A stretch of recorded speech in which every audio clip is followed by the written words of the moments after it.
এ ব্যাপারে আরও জানাতে বরিশাল থেকে আমাদের সাথে যুক্ত হচ্ছেন সহকর্মী কাউসার হোসেন রানা।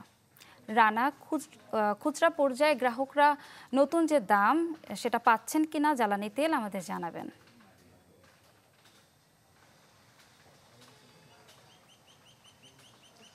ইফশিতা, বরিশালে যে নতুন যে দাম নির্ধারণ করা হয়েছে দেশব্যাপী, সেই দামে বরিশালে কিন্তু তেল বিক্রি করা হচ্ছে। আমি এই মুহূর্তে রয়েছি বরিশালের নতুল্লাবাদ বাস টার্মিনাল সংলগ্ন কাশীপুরে, সেখানে সুরভি পেট্রোল পাম্পে, যেখানে আমরা দেখেছি যে এখানে কিন্তু যে নতুন যে দাম নির্ধারণ করা হয়েছে সেই দামে ডিজেল বিক্রি করা হচ্ছে এবং সেই দামে ক্রেতারাও এসে কিনছেন।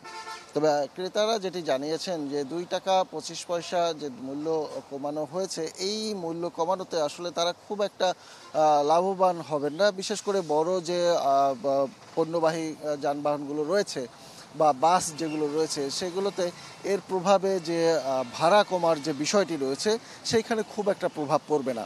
অর্থাৎ দাম কমার সাথে ভাড়া কমার সাথে পণ্য পরিবহনের যে প্রভাব, সেই প্রভাবটি দাম বৃদ্ধির ক্ষেত্রে যেরকমটি পড়েছিল, যেহেতু একসাথে অনেকগুলো টাকা বেড়ে গিয়েছিল, সেই প্রভাবের সাথে সামঞ্জস্য রেখে দাম কমার ক্ষেত্রে খুব একটা প্রভাব কিন্তু তাদের মধ্যে পড়বে না। তবে ছোট যে যানবাহনগুলো রয়েছে, বিশেষ করে 3 হুইলার বা ছোট যে লেগুনা জাতীয় যে যানবাহনগুলো রয়েছে, তাদের মালিক চালক যারা রয়েছে তারা কিছুটা লাভবান হচ্ছেন। তবে এই ক্ষেত্রে সাধারণ মানুষ পর্যায়ে যারা রয়েছেন, যাত্রী পর্যায়ে যারা রয়েছেন, তাদের ক্ষেত্রে খুব একটা প্রভাব পড়বে না। তবে পেট্রোলের দাম যদি কমতো তাহলে সাধারণ মানুষ যারা রয়েছেন, মোটরসাইকেল চালক যারা রয়েছেন, তারা হয়তো কিছুটা সুবিধা পেতেন। এই দিক থেকে যারা ভোক্তা যারা রয়েছেন তাদের যেটি বক্তব্য সেটি হচ্ছে যে দাম যে হারে বৃদ্ধি পায় সেই হারে যদি কমানোর যে বিষয়টি সেটি যদি করা হতো তাহলে তাদের ক্ষেত্রে বেশি সুবিধা হতো। এই ছিল বরিশালের পরিস্থিতি। ধন্যবাদ আপনাকে।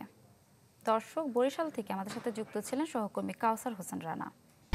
1, 2, 3 ঢাকায় জমি জিতে নিন 100% ক্যাশব্যাক সহ 20 কোটি টাকার পুরস্কার।